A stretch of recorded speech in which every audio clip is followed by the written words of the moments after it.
What would you do if you found out your spouse was cheating with your best friend? And what if that betrayal was just the tip of a much darker iceberg? Picture this. I'm a psychologist, someone who spends his days untangling the messes of other people's lives. I thought I had it all figured out. Happy marriage, solid career, loyal friends. But then, one late-night text changed everything. My world flipped upside down, and I was left questioning not just my wife, but my entire life. Stick with me, because this story isn't just about an affair. It's about secrets so wild, they'd make your jaw drop. Ready to dive into the chaos? Let's go. Historical context. My name's Elliot Harper, a 38-year-old psychologist based in London, and I've spent the last decade helping people navigate the messy corners of their minds. Infidelity, family childhood trauma, toxic relationships, you name it, I've seen it all. My job is to listen, analyze, and guide people through their darkest moments. I've built a reputation for being calm, collected, and razor-sharp when it comes to reading people. Clients call me a mind reader, but really, it's just years of studying human behavior. Life was good. A cozy home in a quiet suburb, a thriving practice, and a marriage that seemed rock solid. My wife, Clara, is charming, witty, and the kind of person who lights up a room. We've been married for 9 years, no kids yet, but we were happy. Or so I thought. My best mate, Tom, was always around too, practically family. We'd known each other since uni, shared pints, holidays, the lot. The three of us were tight. At least that's the story I told myself until the cracks started showing. Let's meet the main players. First, there's me, Elliot Harper, a bloke who's good at fixing other people's problems but maybe a bit blind to his own. I'm the guy who always has a plan, a strategy, a way to stay in control. Then there's Clara, my wife, 35, a graphic designer with a laugh that could melt ice and a knack for making everyone feel special. She's the heart of our social circle, always planning dinners or weekend getaways. And Tom, my best friend, 39, a charismatic estate agent with a cheeky grin and a talent for talking his way out of anything. He's the life of the party, the guy who'd give you the shirt off his back, or so I believed. The story kicks off in early 2025, a chilly February evening. I'm used to late nights at the office, wrapping up client notes or prepping for the next day's sessions. Clara's been her usual self, busy with freelance projects, a bit distracted, but nothing alarming. Tom's been around a lot, crashing at our place after long workdays or joining us for Sunday roasts. Everything feels normal, predictable even, but normal can be a lie, can't it? And one tiny slip, a text I wasn't meant to see, was about to blow my world apart. This isn't just a story about catching a cheater. It's about what happens when the life you thought you knew turns out to be built on secrets. Big ones. The kind that make you question everything. Let's meet the main players. First, there's me, a man who's good at fixing other people's problems but maybe a bit blind to his own. I'm the guy who always has a plan, a strategy, a way to stay in control. Then there's Clara, my wife, 35, a graphic designer with a laugh that could melt ice and a knack for making everyone feel special. She's the heart of our social circle, always planning dinners or weekend getaways. And Tom, my best friend, 39, a charismatic estate agent with a cheeky grin and a talent for talking his way out of anything. He's the life of the party, the guy who'd give you the shirt off his back. Or so I believed. The story kicks off in early 2025, a chilly February evening. I'm used to late nights at the office, wrapping up client notes or prepping for the next day's sessions. Clara's been her usual self, busy with freelance projects, a bit distracted but nothing alarming. Tom's been around a lot, crashing at our place after long workdays or joining us for Sunday roasts. Everything feels normal, predictable even, but normal can be a lie, can't it? And one tiny slip, a text I wasn't meant to see, was about to blow my world apart. This isn't just a story about catching a cheater. It's about what happens when the life you thought you knew turns out to be built on secrets. Big ones. The kind that make you question everything. So, there, sitting in my home office at 10 p.m., sipping cold coffee and finishing client notes, my phone buzzes on the desk, and I glance at it. Clara's name pops up. Odd, since she's just in the next room, probably curled up with a glass of wine and some Netflix. I unlock my phone expecting a meme or a come-to-bed message. Instead, it's a text meant for someone else. Hey, can't stop thinking about last night. Same time tomorrow. Get sec. My stomach drops. I read it again, thinking it's a mistake. Clara's not the type to miss-send a text, but this doesn't make sense. My first instinct is to storm into the living room and demand answers. But I'm a psychologist. I don't do impulsive. I breathe, slow and steady, and let my training kick in. Who's she texting? And why does this feel like a punch to the gut? I check the number. It's not saved, but I recognize it immediately. Tom, my best mate. The guy I've known for nearly 2 decades. My mind races, trying to piece it together. Last night, Clara said she was at a client meeting. Tom was working late, too. Convenient. I sit there, staring at the screen, feeling like I've been dropped into someone else's life. Betrayal stings, sure, but it's the ethics of it that hit me hardest. Clara, my wife, and Tom, my brother from another mother, sneaking around behind my back. It's not just personal.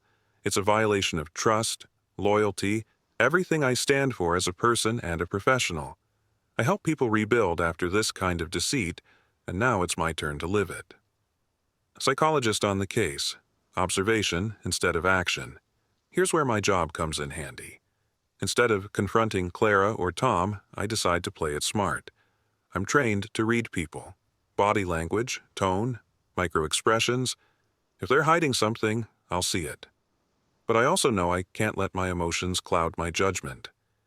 There's an ethical line here.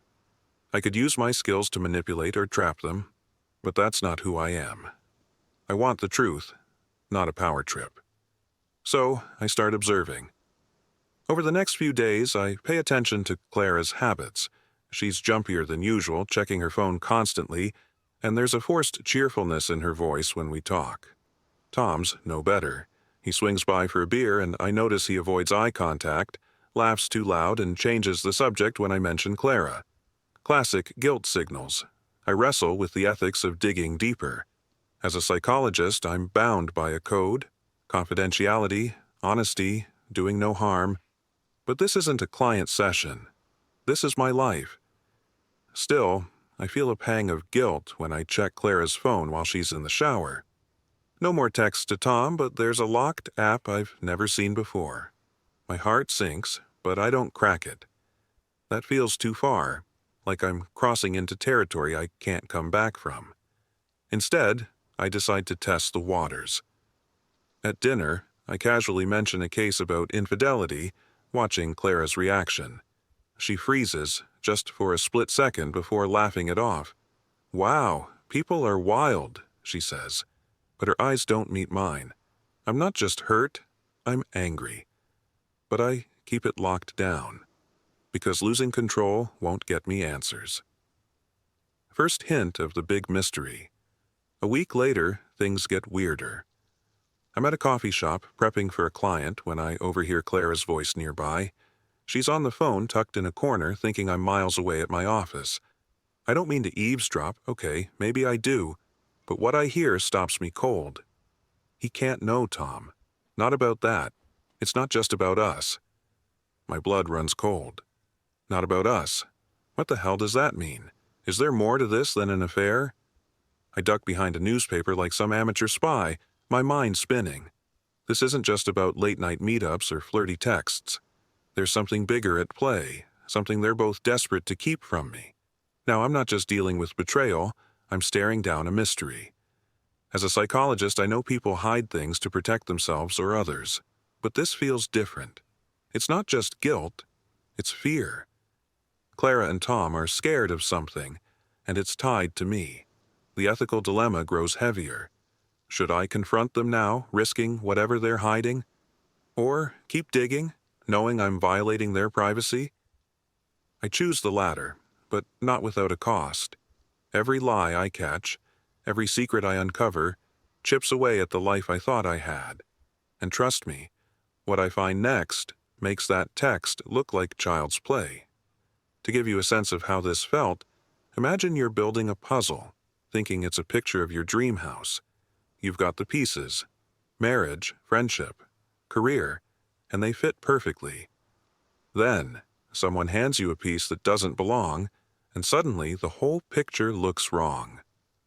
That text was my first wrong piece, and Clara's phone call was another.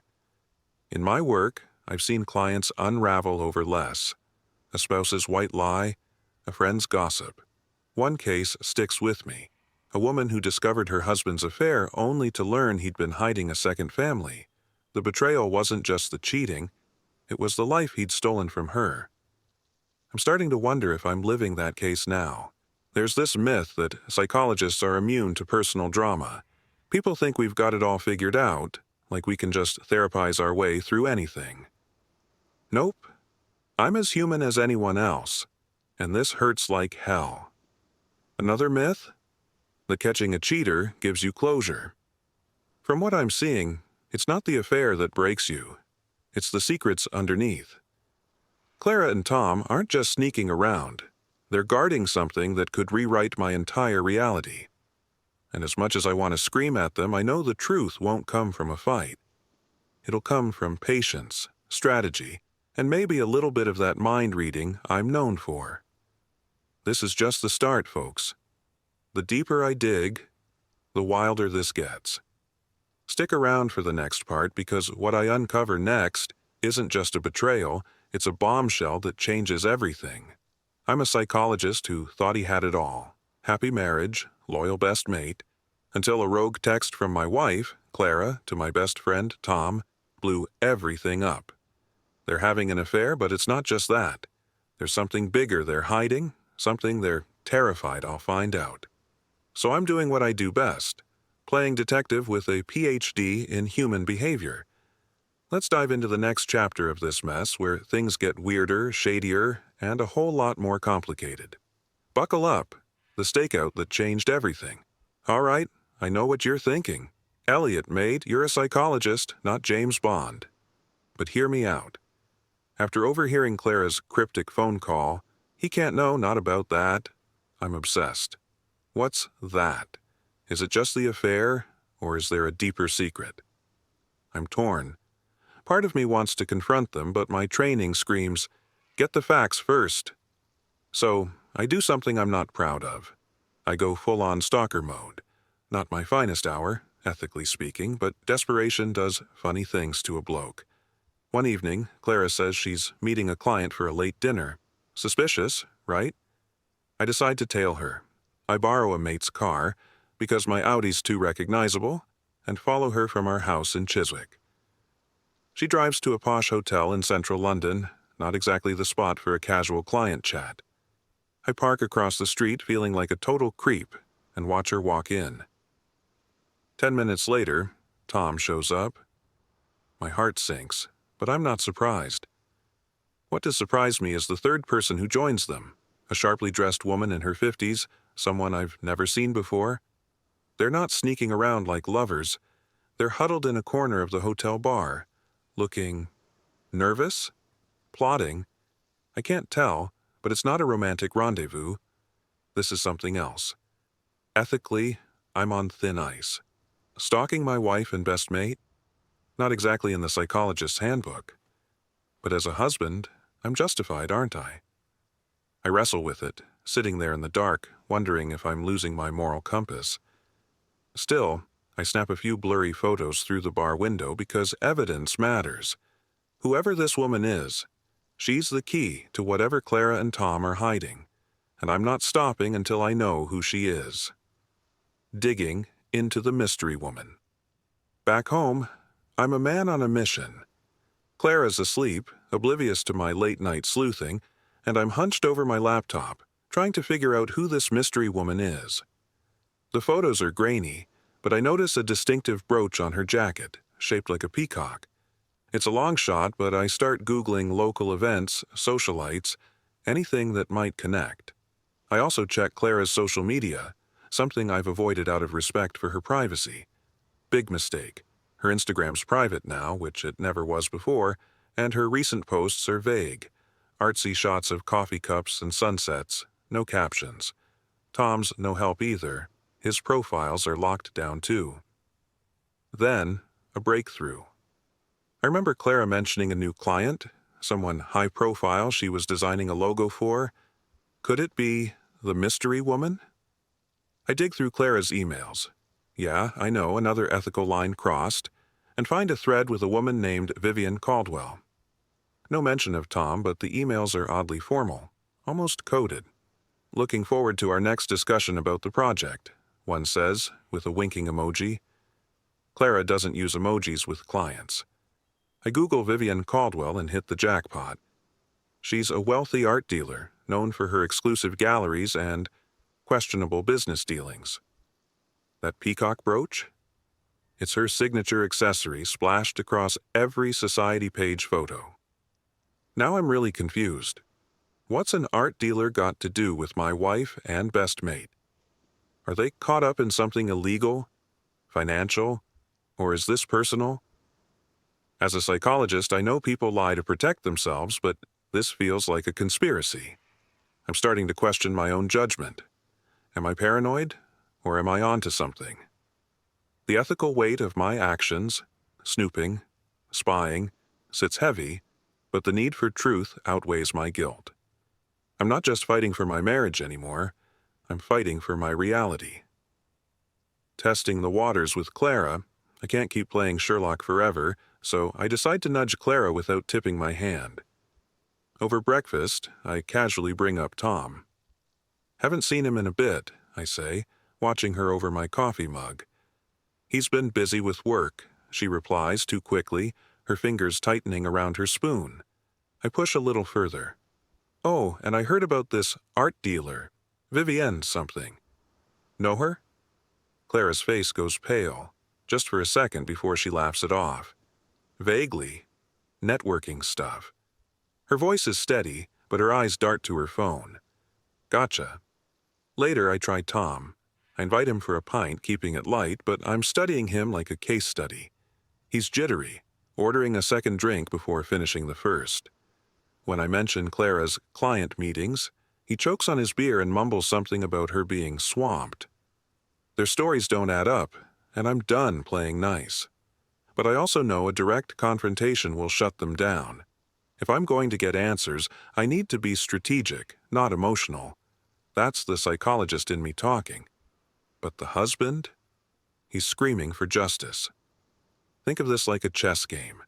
Clara and Tom are making moves, thinking I'm clueless, but I'm 3 steps ahead, analyzing their every twitch. In my practice, I've seen clients like this. Couples hiding affairs, families burying secrets. One case comes to mind. A man who thought his wife was cheating, only to discover she was planning a surprise anniversary party. I keep hoping for a twist like that, but deep down I know this isn't a rom-com. It's more like a thriller, and I'm the protagonist who's about to stumble into the villain's lair. Vivienne's involvement is the wild card, like a plot twist you didn't see coming. Is she the mastermind, or just another pawn? Debunking myths. Let's clear something up. People think catching someone in a lie feels empowering. Wrong. Every clue I uncover, Clara's shifty eyes, Tom's nervous laugh, Vivian's shady vibe, just makes me feel more lost. Another myth? That psychologists always stay calm. I'm a mess inside, second-guessing every memory of my marriage. But I've got to keep it together, because if I crack, they'll know I'm onto them. And whatever that is, it's big enough to make them both lie to my face. Quick recap. My wife, Clara, is having an affair with my best mate, Tom. But that's just the warm-up. They're hiding something huge, something involving a shady art dealer named Vivian Caldwell. I've been playing detective, tailing Clara, snooping through emails, and wrestling with the ethics of it all. Every step I take pulls me deeper into a mystery that's starting to feel personal. Ready for the next bombshell? Let's dive in. The paper trail that broke me. So, I'm neck deep in this mess, and I know Vivian Caldwell's the key. I can't shake the feeling that her connection to Clara and Tom isn't just about art or business, it's about me. But how? I'm not exactly hobnobbing with London's elite, so why's a high-flying art dealer mixed up with my wife and mate? I need hard evidence, not just gut feelings. So, I do something that makes my ethical alarm bells scream. I go through Clara's home office when she's out. I'm not proud of it, okay? Digging through your spouse's stuff feels like betraying your own principles, but I'm past the point of playing fair. In a locked drawer, key conveniently left in a pencil case, I find a folder labeled Client Files. Jackpot. Except it's not design contracts or invoices. It's a stack of documents, some in Clara's handwriting, others typed, and they're bizarre. Bank statements showing transfers to an offshore account, scribbled notes about keeping E out of it, and a photocopy of an old birth certificate. Not Clara's or mine, but someone named Sophie Harper. My last name. My pulse races. Is this a relative? A cousin I never knew about? My family's small. Just me, my parents, and a few distant aunts. No Sophie. The documents don't add up, but one thing's clear. Clara's not just cheating. She's neck deep in something shady, and Tom's in on it. Ethically, I'm drowning. As a psychologist, I'm trained to respect boundaries, to seek truth through dialogue, not espionage. But as a husband, I'm furious. Clara's not just breaking our vows, she's hiding a secret tied to my own identity. I want to shake her and demand answers, but I know she'll clam up or lie. So I take photos of the documents and put everything back, my hands shaking. This isn't just about betrayal anymore. It's about who I am. Confronting Tom. Sort of, I can't keep dancing around Tom. He's my best friend, or was, and he's acting like nothing's wrong while stabbing me in the back. I need to see how far he'll take the lie. So, I set up a trap, Psychologist style. I invite him over for a casual chat, just the two of us, beers in hand. I keep it light, talking about work, football, the usual. Then I drop a bomb. Heard Clara's working with some art dealer, Vivian Caldwell. You know her? Tom's face is a masterclass in panic. His beer bottle slips, nearly crashing to the floor, and he laughs too loud. Nah, mate, no clue. Clara's got her fancy clients, you know? His legs bouncing like he's running a marathon in his head. I lean in, using my therapy voice. Calm. Probing. Funny, I saw you at that hotel with Clara and some woman. Looked intense. Tom freezes, his eyes wide like a deer caught in headlights. For a second, I think he's going to crack, but he doubles down. Must have been someone else, mate. I was at a work thing. Liar. I don't push harder. I don't need to. His reaction confirms he's in deep, and he knows I'm onto him. But here's where ethics bite me again. Manipulating Tom like he's a client feels wrong, like I'm weaponizing my skills. Yet, he's the one who betrayed me. Where's the line between justice and revenge? I'm not sure anymore. The Sophie connection. The name Sophie Harper is haunting me. I can't sleep, can't focus on my clients. I'm supposed to be helping people, but I'm unraveling. So, I do what any desperate bloke would. I dig into my family history. My parents are retired, living in Cornwall, and we're not super close, but I call my mom, fishing for info. Ever heard of a Sophie Harper? I ask, keeping it vague. There's a long pause, too long, before she says, No, love, doesn't ring a bell. Her voice is tight, like she's hiding something. Now I'm suspicious of my own mom. Great. I turn to the internet, cross-referencing the birth certificate's details. It's dated 1985, 3 years before I was born, and lists a mother named Margaret Harper, my mom's name. My head spins. Did my parents have another kid? A sister I never knew about? And why's Clara got her birth certificate? I dig deeper, finding an old newspaper article about a missing girl, Sophie Harper, from our hometown. The dates match. My stomach churns. Is Clara mixed up in something tied to a missing person? And how's Vivian involved? The more I uncover, the less this feels like an affair and more like a cover-up. Imagine finding a photo of your house, but there's an extra window you've never seen. That's how this feels. Sophie Harper is that window, a piece of my life that doesn't fit. In my work, I've seen families implode over secrets like this. One client found out her dad had a second family. It wasn't the other kids that broke her, it was the years of lies. I'm starting to feel that same betrayal, not just from Clara and Tom, but from my own parents. And Vivian? She's like the shadowy figure in a crime novel, pulling strings from behind the curtain. I'm not just fighting for my marriage anymore, I'm fighting for my past. People think the truth sets you free. Bollocks. Every clue I find, Sophie's birth certificate, Tom's lies, my mom's dodge, makes me feel more trapped. Another myth? That betrayal is black and white. I used to think cheaters were the villains, end of story. But Clara and Tom aren't just sneaking around. They're protecting something. Maybe even from me. Are they the bad guys, or am I missing the bigger picture? As a psychologist, I'm supposed to see through the fog, but right now, I'm lost in it. Holy hell, we're in deep now, aren't we? Sophie Harper, Vivian Caldwell, a web of lies. What's next? I'm one step away from the truth, and it's going to change everything. Stick with me for the climax, because this story's about to explode. Drop a comment. What do you think Sophie's deal is? Is Clara a villain, or is there more to her story? Hit that like button, and let's keep unraveling this madness together. I'm done playing detective in the shadows. The documents, the lies, Sophie Harper's birth certificate, it's all pointing to something massive, and I need answers now. So, I decide to stage my own version of a therapy session, but this one's for Clara, Tom, and Vivian. I'm not confronting them with accusations. I'm going to use my skills to peel back their defenses, layer by layer. It's risky, and ethically, I'm skating on the thinnest ice yet. Manipulating people with my training feels like crossing a line, but this is my life, and I deserve the truth. I invite Clara and Tom over for dinner at our house, keeping it casual. Just a catch-up, I say, all smiles. Then I accidentally bump into Vivian at a gallery event Clara's working on and charm her into joining us. Clara's told me so much about you, I lie, watching her squirm. She agrees, probably thinking she can keep up the act. The trap is set. That night, the four of us are in my dining room. Clara's nervous, Tom's sweating.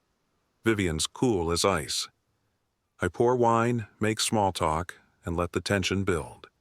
Then, I drop the bomb.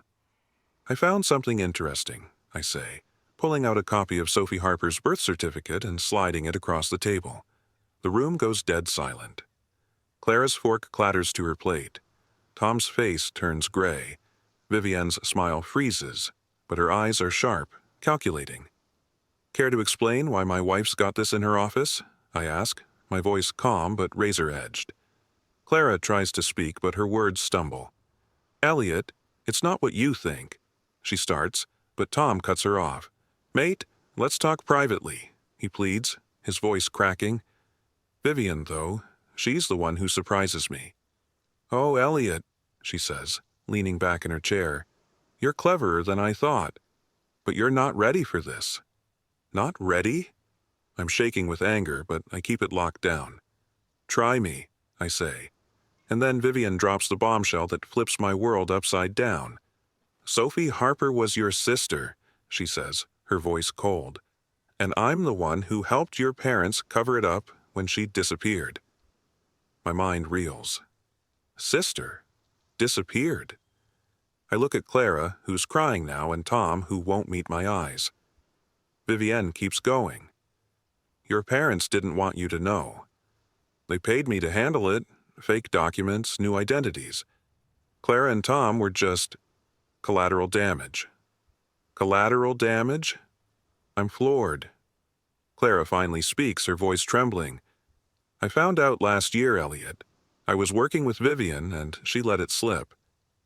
I didn't know how to tell you. I thought I was protecting you. Protecting me? From what? I turn to Tom, who's staring at the floor. And you? I demand. He mumbles. I was trying to help Clara. We got in too deep.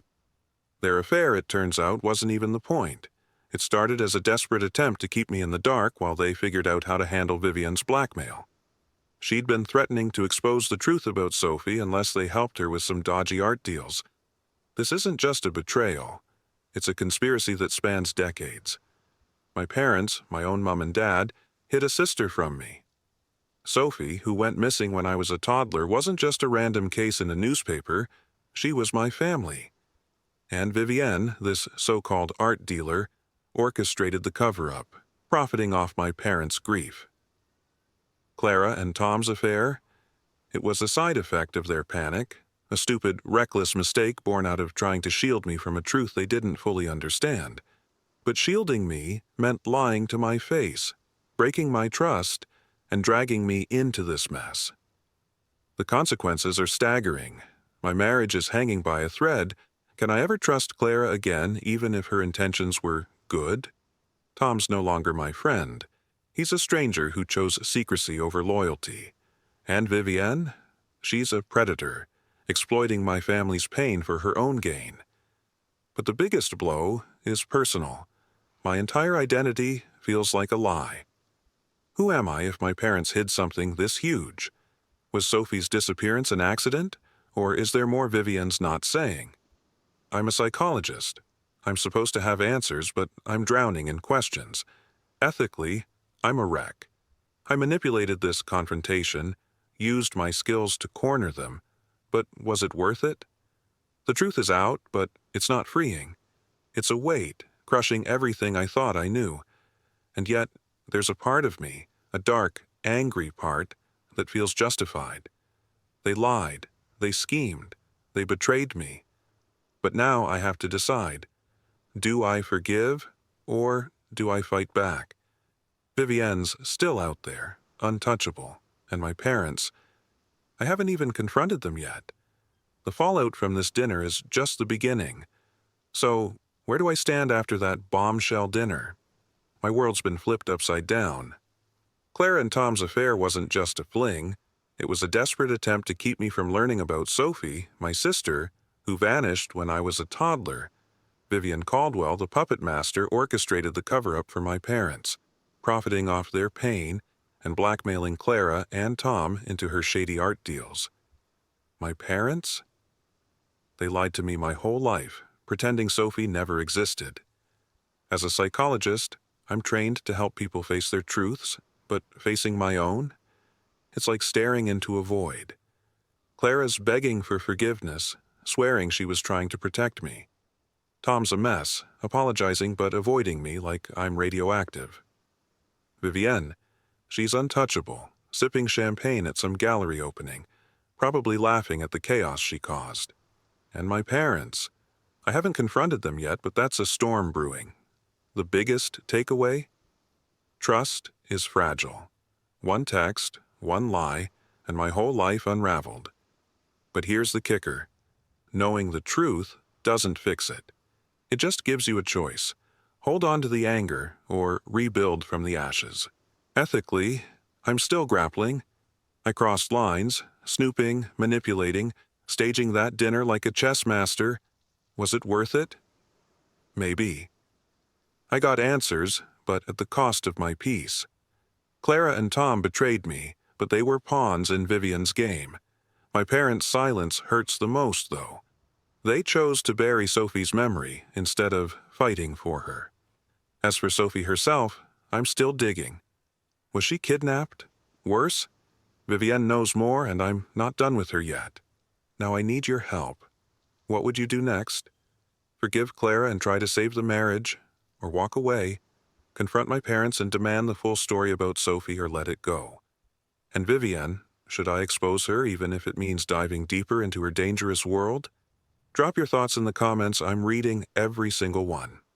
Also, what's the wildest betrayal you've ever dealt with? Spill the tea, no judgment here. Let's get a proper discussion going. This whole ordeal's taught me something. Life's not a puzzle you can solve with logic alone. Love, loyalty, family, they're messy, and sometimes the truth hurts more than the lie. I'm not sure if I'll forgive Clara or Tom, but I know I'm not letting Vivian win. And Sophie? I owe her memory more than silence. I'm a psychologist, but I'm also human, and I'm choosing to fight for what's right, even if it breaks me.